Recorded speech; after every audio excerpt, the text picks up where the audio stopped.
Motherfuckers. And I'm here with the Impact review. Mike over here is going to just be watching the game over here. What game is it? Tell the NBA fans out there. I'm watching Clippers versus OKC, and I am determining that Clippers win this, not on the basis of the Don Sterling issue, but feeling that Clippers are just going to win Game 6 just because of what OKC did in Game 5. Overall, OKC is going to go in Game 7. There you go. A little NBA action here on this channel. See? Everybody says it's just about wrestling, but you got some NBA commentary there. Of course. Well, anyway, what you think about this show tonight? God awful, man. That's why I switched between NBA. They switched between NBA and TNA. It was just god awful. What a fucking joke this company's becoming. I only watched because of Crazy Steve, honestly. Crazy Steve. The menagerie, which we're gonna get to in a minute. And the women. You start off with Eric Young and MVP. MVP is making way too many references. Donald Sterling, Avengers. Oh yeah, no, Avengers. Trying way too hard to be relevant. He throws two mainstream, two newsworthy categories into one speech. Just to disguise the fact that he's fucking boring. These promos, they go on for fucking forever. They don't even fucking stop. It's like a runaway fucking train. It never ends. Word after meaningless word. It never fucking stops. It's like 1,000 fucking promos on the whole fucking show. Yeah, I do. You know, everybody's criticize WWE, but at least they have fucking matches. You know, this show, you get like fucking an hour of talking, 2 minutes of wrestling. It's pretty much, you know what, TNA should come with the mindset of wrestling matters. He said talking matters in our company. That's all they fucking do is this is worse than The View half the time. It's worse than The Talk with Sharon Osbourne. I mean, you got fucking, they're talking like fucking women half the time. Just complain, I want to change. No one's even cool or anything. They're all whiny bitches. And then we had our first match. And this is the thing, I'm saying we need more wrestling on the show, but when they do have wrestling, it sucks. Willow beats Magnus and Bram. And I was saying, who the fuck is Bram? Why would a world champion be taking advice from Bram? Yeah, I know it's his friend and everything, but who is he? Shouldn't the storyline would be better if it was like a legend giving him advice? You know, he gives him a fucking tire iron. He's supposed to use it on Willow, and Magnus doesn't want to get disqualified. You know, he's supposed to be bringing out the more aggressive side of Magnus, but you know, who fucking cares? And Willow, what a fucking stupid choice. This is Jeff Hardy's choice to be this character. You know, he could go to WWE. He could be over again. He could, you know, they would pretty much also let him do what he wants, you know, for the right amount of money. And what does he do? He's just fucking... Is this does he actually think this is good? Like, we're really supposed to be entertained by this? Is he just doing it for himself? It looks that way. Everybody should know that he's doing it for himself. That's the most obvious goal. I feel like he's going for a terrifying character. Like, we're supposed to be scared, but instead, you know, I'm laughing at him. I don't even think this is the intended goal of the character. Then it was Gail Kim. You know, they always bring her out to cut promos, and she sucks at promos. Not the best at promos. Like, they're making, like, you know, she's, like, the best talker and everything. Every time she comes out there, they give her hours and hours of mic time throughout her whole career, and she's never fucking said one stimulating piece of material. She beats Velvet Sky. Why do they always continue Velvet Sky trying to make her a serious wrestler? I'm never gonna... You know, she's hot. She's fucking smoking, but, you know, enough with this already. And then going back to the same... You know, storyline again. It looks like Angelina Love, that crack whore, is putting on a bit more weight there, which is nice to see. More weight. But the thing is, it's like, it's the beautiful people, but only one of them is beautiful. Only one of them is really hot. The other one's ugly. I liked it when the beautiful people had Lacey Von Erich, because that was like my favorite cat. Even though she didn't know how to wrestle for shit, I just thought she was the hottest woman out of that whole staple. In general, that is a good point because that happened like 4 years ago, and now we're back to it's too. square one. Like, their careers don't advance. They're just back where they were. Like, there's no it's kind progression. of funny. There was before it started when the 2008 the women's division. I remember first it was before they brought the women's division. It was Velvet Sky and Angelina Love when Angelina Love didn't look as skinny and anorexic. Then it came to where Lacey Von Erich came to their stable. Then Mass and Rain, and then back to these two again. This where for one started in 2008. The thing is, at least with WWE, women's division's not good, but at least, they bring in new people like Paige, and, like, it's the same fucking women, and when they bring in somebody new, Brittany, this is the best they could come up with. They bring in, like, a new girl every 2 years, and she sucks, and, who'd they have? Taylor Wilde? And where the fuck is she? Oh, yeah, she's actually going to college from what I heard. Back to school. Definitely needs to go back to school. Don't quit your day job. Yeah, if you're gonna try to become a wrestler at TNA, you're gonna fail at it. And honestly, you're better off making more money by going to college and becoming an engineer or working as a nurse. I don't know, or whatever. But or at least a whore. Something. Probably. You'd be better at that. But up next was a segment you greatly enjoyed. Why don't you tell people about this? Crazy Steve. The menagerie. Oh, yeah.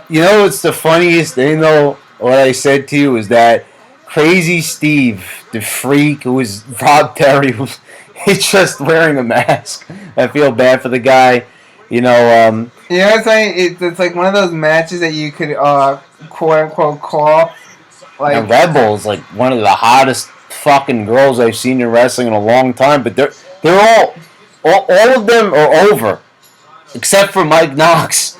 Mike Knox, even though these are all his sidekicks, he actually seems like the side character. He's the least interesting of the bunch. It's funny. It's the only match where somebody's like, quote unquote, was disqualified, and he didn't necessarily touch Kazarian. He just pulled his pants down, and he got disqualified. I was like, wow, when was the last time a match was involved by pulling a ref's pants down? He did not necessarily physically touch Kazarian, but he was just like goofing off. He was jumping. He was doing aerial assault on balloons. I thought it was funny. I love Crazy Splash on the balloons.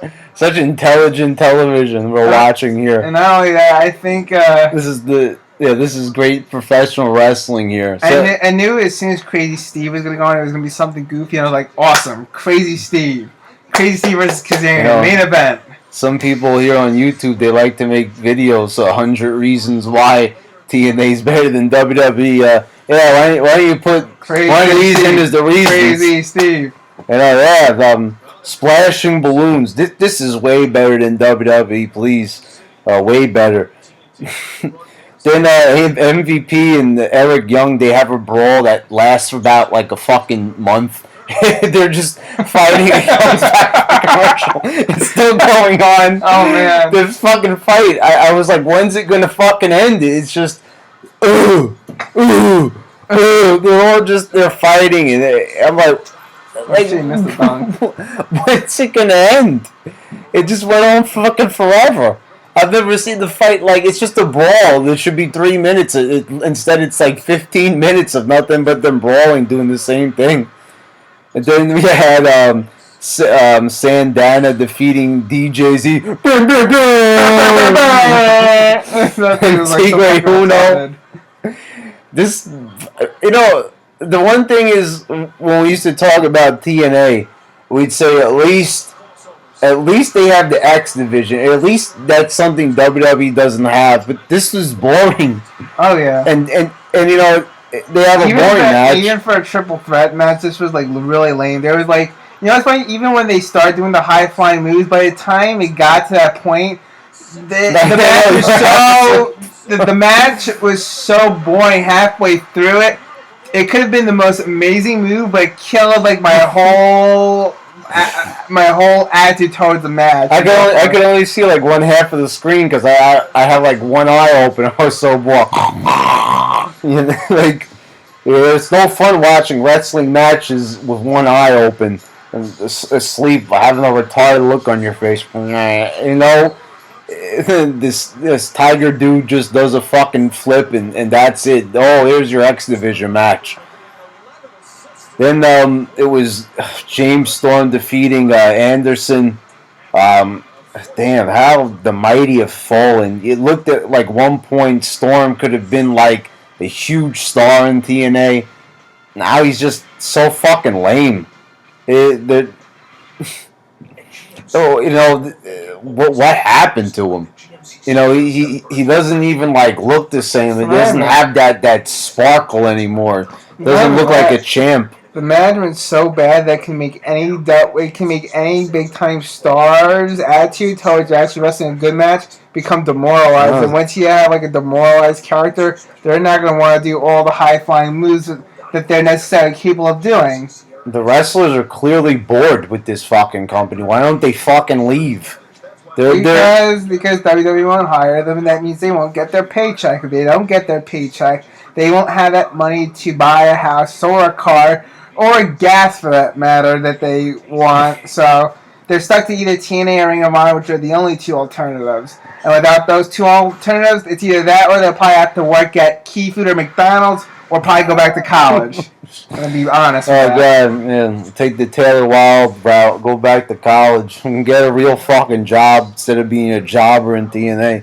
And then up next, Eric Young and MVP, they wrestled to a disqualification and I don't fucking know what the hell happened. All I know is a bunch of black guys attacked Eric Young at the end. Oh yeah, the Black Panthers. This was fucking racist. Like the Nation of Islam. It was like crazy. It's like going back to like the 60s, 70s, like post Civil War, not Civil War era. It's like during the racial segregation era. Wasn't that like the 60s, 70s during USA time period? Yeah. MVP, Shelton Benjamin, wherever the fuck his name is, Kenny Singh, Kenny Bling, Kenny. I don't give a fuck. And then you had to say this last week. Where was Bobby Lashley? Now comes Lashley. You think he's going to save Eric Young? No, he spears him, and then they just all beat him up. They beat up the white guy. Fucking racist. This was... why does it have to be all black guys? They couldn't at least throw somebody else in there. It's all black guys. And then they use the word mugging. It's some mugging on Eric Young. Oh my God, Dixie Carter. They always say that people in the South are racist, but this takes it to a fucking new level.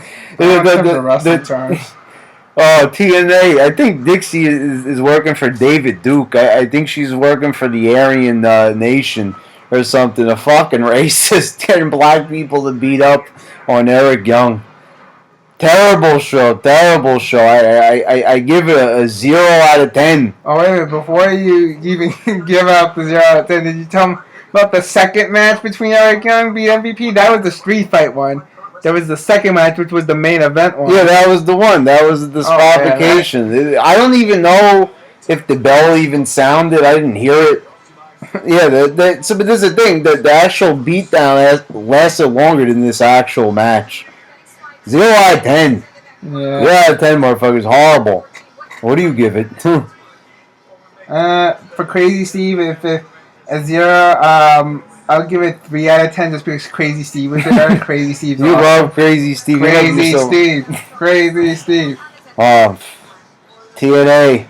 It's not doing for me, motherfuckers. Everybody like, watch TNA. Review TNA. I'll review TNA. But I'm going to review it just to fucking bash it. Just to make fun of it. It's a joke. It's no good. It sucks. It's full of jobbers. It's full of a bunch of fucking retards. Here you go, motherfuckers.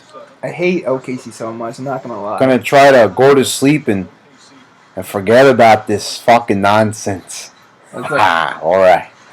Damn it.